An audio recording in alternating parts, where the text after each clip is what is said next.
I'm still reading up on the life of Eartha Kitt, and I've gotten to the part where she talks about her friendship with Sammy Davis Jr. And I want to explore it and speak about how it's still, these types of relationships are still happening and playing out in the black community right now. So Sammy Davis seemed to be jealous of her success. So this is what happened. The next day, he called me to ask if I would have dinner with him before the show. As we walked into the restaurant, the maitre d' said, "Miss Kitt, how nice to see you." Nothing was said to Sammy. He was not recognized. When we were seated, Sammy said, I do not get it. I have been in the show business since I was 4 years old. You have been on the scene only a year or two, and everybody knows you, and they don't know me." I pretended not to hear him and went on with ordering.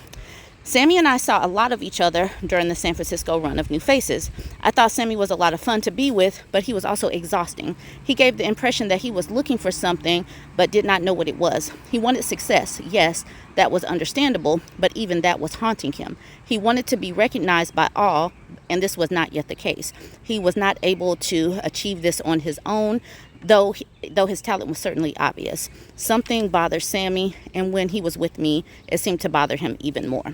So she was recognized, he wasn't, and he seemed envious, in my opinion. One of the things that Eartha Kitt said that bothered her about Sammy Davis was the fact that he was a perpetual kid. A lot of the things in his room were comic books and what she deemed as junk.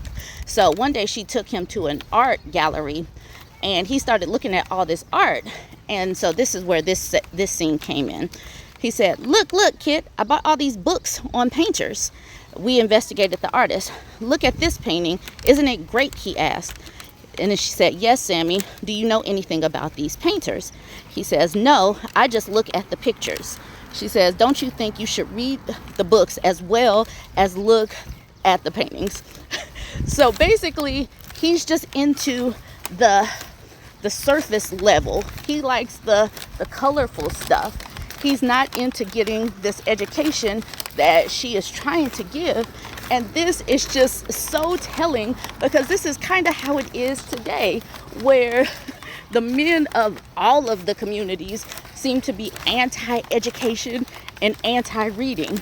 And as I was reading this passage, it just came to the forefront of why women are getting so far ahead so quickly, is because we actually focus on the things like education and history and reading.